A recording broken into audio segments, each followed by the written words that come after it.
মণিপুৰ নামৰ এখন গাঁৱত পিংকুৱে তাৰ দেউতাকৰ সৈতে বাস কৰিছিল। দেউতাক এজন বৰ ধনী মানুহ আছিল, সেইবাবে তেওঁ অলপ অহংকাৰী আছিল। গাঁওখনত সিহঁতৰ এটা ডাঙৰ ঘৰ আছিল আৰু শিক্ষকে পিংকুক ঘৰতেই পঢ়ুৱাবলৈ আহিছিল। পিংকু ঘৰৰ বাগিচাখনতেই ঘূৰি ফুৰে, কাৰণ দেউতাকে তাক বেলেগলৈ যাবলৈয়ে নিদিয়ে। পিংকু, এইখিনি লোৱা। মই তোমাৰ বাবে তোমাৰ মন পচন্দৰ খেলা বস্তু আৰু বহুত কাপোৰ আনিছো। চোৱাচোন তোমাৰ কেনেকুৱা লাগিছে। দেউতা, এই খেলা বস্তুবোৰৰ লগত খেলি খেলি মোৰ আমনি লাগিছে। কিমান আৰু মই ভিতৰতে সোমাই থাকিম। দেউতা, মোক গাঁৱলৈ ওলাই যাবলৈ দিয়া না। গাঁওখন ফুৰিবলৈ মোৰ বৰ মন গৈছে। নাই নাই, নহব, তুমি গাঁৱলৈ যাব নোৱাৰা। দেউতা, ভিতৰত সোমাই থাকি থাকি মোৰ উশাহ বন্ধ হৈ যোৱা যেন লাগিছে। মই আৰু এনেকৈ থাকিব নোৱাৰো।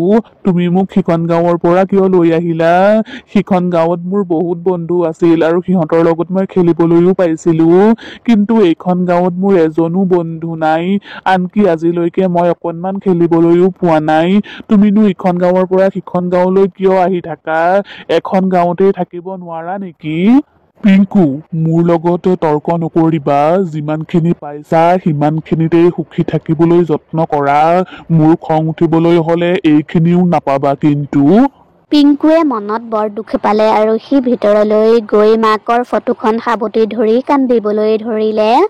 মা, তুমি ভগৱানৰ ওচৰলৈ যোৱা 3 বছৰ হ'ল। তোমালৈ মোৰ বহুত মনত পৰে মা।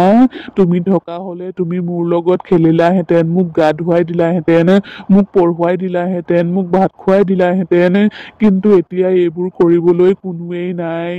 দেউতাৰতো সময়েই নাই। দেউতায়ে কেৱল কামহে চিনি পায়। তেওঁ মোক অকণমানো সময় নিদিয়ে। এদিন পিংকুৱে সিহঁতৰ ঘৰৰ পাছফালৰ ফিল্ড এখনত ল'ৰা-ছোৱালীৰ মাত শুনিলে আৰু তেতিয়াই সি ছাতৰ ওপৰলৈ গৈ চালে আৰু তেতিয়াই সি দেখিলে তাত বহুত ল'ৰা-ছোৱালীয়ে টায়াৰ চলাই আছে। সেয়া দেখি সি বহুত সুখী হ'ল। আৰে বাহ, ল'ৰা-ছোৱালীবোৰে খৰিয়েদি টায়াৰ চলাই আছে আৰু মই এই পিঞ্জৰাটোৰ ভিতৰত বন্দী হৈ আছো। সিহঁতৰ চাগে কিমান যে ভাল লাগিছে টায়াৰ চলাই। ময়ো যদি সিহঁতৰ লগত খেলিবলৈ পোৱাহেঁতেন বৰ ভাল লাগিল হয়। পিংকুৱে কথাখিনি কৈ থাকোতেই তাৰ ওচৰলৈ দেউতাক আহিল। দেউতাকক দেখি সি ভয় খাই গল। দেউতা, তুমি? কি হ'ল পিংকু, পঢ়া-শুনা কৰিবলৈ মন নাই নেকি? এই ল'ৰা-ছোৱালীবোৰক চাই সময় নষ্ট কৰিলে হব। যোৱা, ৰুমলৈ গৈ পঢ়াগৈ। দেউতাকে কোৱাৰ বাবে পিংকু ৰুমলৈ গল, কিন্তু এতিয়াও তাৰ ফিল্ডত খেলি থকা ল'ৰা-ছোৱালী কেইটালৈ মনত পৰি আছিল। সিহঁতৰ নাম আছিল পিংকু, বাবলু, মোহন আৰু সঞ্জিত। সিহঁত চাৰিওজন ভাল বন্ধু আছিল। সিহঁতৰ মাক-দেউতাক দুখীয়া আছিল। সিহঁতে সদায় আবেলি সেই ফিল্ড এখনলৈ আহি টায়াৰ চলাইছিলহি।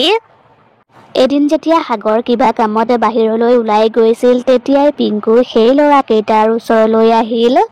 নমস্কাৰ, তোমালোকে মোক চিনি পাইছা জানো? সেই বিল্ডিংটো যে, সেইটোৱেই মোৰ ঘৰ। মই সদায় তোমালোকক ইয়াত টায়াৰ চলাই থকা দেখো। সেইবাবে মোৰো টায়াৰ চলাবলৈ মন গৈছে। মোক তোমালোকে টায়াৰ চলাবলৈ দিবানে বাৰু? দিম, কিয় নিদিম? আমি তোমাক সদায় দেখিয়েই থাকো। আজি লগ পাই ভাল লাগিল। আহা, আমি এতিয়া সকলোৱে মিলি টায়াৰ চলাও। সকলোৱে মিলি খেলা-ধূলা কৰিলে বৰ ভাল লাগিব। পিংকু বৰ সুখী হ'ল আৰু তাৰ পাছত সি টায়াৰ চলাবলৈ ধৰিলে আৰু সকলোৱে মিলি খেলা-ধূলা কৰাৰ বাবে সিহঁতে বৰ ভাল পালে। পিছদিনাও সাগৰ ঘৰত নথকাৰ সুযোগতেই পিংকু ঘৰৰ পৰা ওলাই আহিলে আৰু সেই ল'ৰাকেইটাৰ ওচৰলৈ গল। পিংকু, তুমি ইমান ধনী ঘৰৰ ল'ৰা, তথাপিও তুমি আমাৰ সৈতে খেলিবলৈ আহিছা। কিন্তু বাকীবোৰ ধনী ঘৰৰ ল'ৰা-ছোৱালীয়ে দেখোন আমাক দেখিলেই পলায়। সি ঠিকেই কৈছে। পিংকু, তুমি জানানে, সেই ল'ৰা-ছোৱালীবোৰে আমাক দুখীয়া বুলি বহুত হাঁহে আৰু আমাৰ কাপোৰ-কানিবোৰো ফাটি থাকে যে, সেইবাবে। এয়া তোমালোকে কি কৈছা? ধনী দুখীয়া বুলি একো কথা নাই। সকলোবোৰ মানুহ সমানেই। এয়া মাত্ৰ মানুহে বনাই লোৱা কথাহে। আজিলৈকে মই যিমানবোৰ বন্ধু-বান্ধৱী পালো, সিহঁততকৈ তোমালোকহে মোৰ আচল বন্ধু, কাৰণ তোমালোক মনৰ ধনী। তোমালোকে আমাৰ মাজত ধনী দুখীয়াৰ পাৰ্থক্য নাৰাখিবা। আমি বন্ধু, আমি সকলো সমানেই। মই ধনী যদিও মোৰ অকণমানো অহংকাৰ নাই।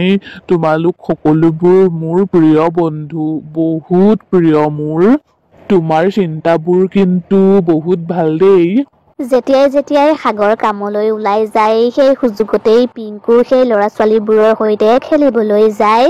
এদিন সাগৰ কামৰ পৰা সোনকালে ঘৰলৈ আহিলে আৰু ঘৰলৈ আহি সি দেখিলে পিংকু ঘৰত নাই আৰু তেতিয়াই সি পিংকুক বিচাৰিবলৈ ধৰিলে আৰু পিংকুক বিচাৰি সি ছাতৰ ওপৰ পালে গৈ আৰু তেতিয়াই সি পিংকুক সেই ল'ৰা-ছোৱালীবোৰৰ সৈতে খেলি থকা দেখিলে। ইয়াৰ ইমান সাহস হ'ল, ই সেই দুখীয়া ল'ৰা-ছোৱালীবোৰৰ সৈতে টায়াৰ চলাই আছে গৈ। ইয়াক আজি মই ঠিকছে দিম।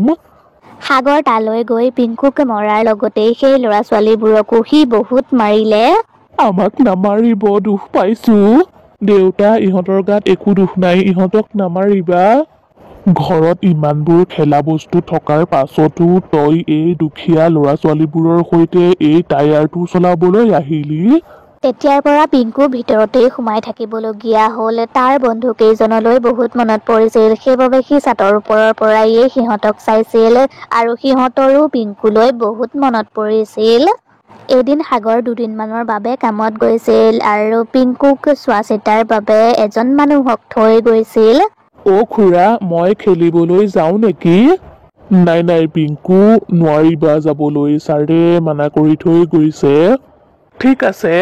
সেই মানুহজন যেতিয়া শুইছিল তেতিয়াই পিংকুৱে মানুহজনক বাহিৰৰ পৰা বন্ধ কৰি সি খেলিবলৈ গুচি গ'ল আৰু সেই মানুহজনে খিৰিকীয়েদি সকলোবোৰ চাই আছিল। পিংকুৱে মোক বাহিৰৰ পৰা বন্ধ কৰি সি খেলিবলৈ গুচি গ'ল। মই এতিয়া এই ৰুমটোৰ পৰা বাহিৰলৈ কেনেকৈ ওলাও? ছাৰে কৈ থৈ গৈছিল পিংকুৱে যদি কিবা উৎপাত কৰে তেতিয়াহ'লে তেওঁক ফোন কৰিবলৈ। মই তেওঁলৈ ফোন এটা কৰি দিওঁ। সেই মানুহজনে সাগৰলৈ ফোন কৰিলে। ফোনটো পাই সাগৰ খঙত ঘৰলৈ আহিল আৰু এইবাৰ সি সেই ল'ৰা-চাৰিটাক তাৰ ঘৰৰ বাগিচাৰ এজোপা গছতে বান্ধি থলে আৰু সিহঁতক টপা কৰি পেলালে। আপুনি এয়া কি কৰিলে? আমাক কিয় টপা কৰি পেলালে? আমাক এৰি দিয়ক, আমি আৰু কেতিয়াও পিংকুৰ লগত নেখেলো। এইবাৰতো কেৱল টপাহে কৰিলো, দ্বিতীয়বাৰ যদি তহঁতক মোৰ ঘৰৰ আশে-পাশে কেনেবাকৈ মই দেখা পাওঁ তেতিয়াহ'লে কিন্তু এইবাৰ মই তহঁতৰ ঠেং ভাঙি দিম। সাগৰে সিহঁতক এৰি দিলে আৰু পিংকুকো ঘৰৰ পৰা ওলাবলৈ নিদিলে। কিন্তু পিংকুৰ বৰ অকলশৰীয়া অনুভৱ হৈছিল। তাৰ সিহঁতলৈ বহুত মনত পৰিছিল আৰু তেতিয়াই সি ঠিৰাং কৰিলে সি ঘৰৰ পৰা পলাই গুচি যাব। পিছদিনা ৰাতিপুৱাই পিংকু পিছফালৰ দুৱাৰেদি পলাই গুচি আহিলে আৰু আহি থাকোঁতেই সি সেই ল'ৰা-চাৰিজনক লগ পালে আৰু পিংকুৱে সিহঁতক সকলোবোৰ কথা ক'লে আৰু সিহঁতেও পিংকুক লগ পাই বৰ ভাল পালে। সাগৰে শুৱাৰ পৰা উঠি পিংকুক ঘৰত বিচাৰি নাপাই তাৰ মানুহক সি পিংকুক বিচাৰিবলৈ ক'লে আৰু সেই মানুহকেইজনে পিংকুৰ লগতে সেই ল'ৰা-চাৰিজনকো লৈ গ'ল। সাগৰে খঙতে সেই ল'ৰা-চাৰিটাক নি এখন ঘন হাবিৰ মাজত এৰি থৈ আহিলেগৈ আৰু পিংকুক সি লগতে লৈ গুচি আহিলে। এই হাবিখন বহুত ঘন, ইয়াৰ পৰা ওলাই যোৱাটো অসম্ভৱ। আমি এতিয়া কি কৰোঁ? আমি আজি চাৰিওটা মৰাটো নিশ্চিত। কাৰণ কিয় জান? ৰাতি হোৱাৰ পাছত আৰু আমি এই হাবিখনৰ পৰা ওলাই যাব নোৱাৰো। কিছু সময়ৰ পাছতেই ৰাতি হ'ল আৰু সিহঁতকো হাবিৰ জীৱ-জন্তুবোৰে মাৰি পেলালে আৰু সিহঁত মৰাৰ পাছতেই টপা ভুটীয়া ল'ৰা-ছোৱালী হৈ গ'ল আৰু সিহঁতৰ বহুত খং উঠি আছিল। সিফালে ঘৰত পিংকুৱে দেউতাকক কাৰোবাৰ সৈতে কথা পাতি থকা শুনিলে। হয়, সেই কথাটো কোনেও নাজানে। পিংকুৰ মাকক যে ময়েই মাৰি পেলালো। কাৰণ তাই মোৰ কথা সকলোবোৰ জানিছিল। মই যে ভুল পথেৰে পইচা উপাৰ্জন কৰি আছিলো, সেই কথাটো তাই যাতে কাকো কৈ নিদিয়ে সেইবাবেই মই তাইক মাৰি পেলালো।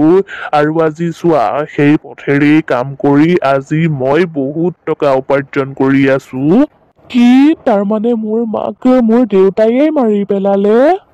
তেতিয়াই তালৈ সেই ভুটীয়া ল'ৰা-ছোৱালী কেইটা আহিলে। সিহঁতৰ ভয়ানক ৰূপটো দেখি সাগৰৰ হাত-ভৰি কঁপিবলৈ ধৰিলে আৰু সি ঘামিবলৈও ধৰিলে। বচোৱা মোক বচোৱা, মইতো তহঁতক সেই ঘন হাবিখনত এৰি থৈ আহিছিলো, তহঁত ইয়ালৈ কেনেকৈ আহিলি? তাৰ মানে তহঁতৰ পিংকুৰ সৈতে টায়াৰ চলাবলৈ মন গৈছে আৰু খেলিবলৈ মন গৈছে। যা যা, কিমান খেল খেলগে, কিমান টায়াৰ চলাগৈ যা, কিন্তু মোক একো নকৰিবি।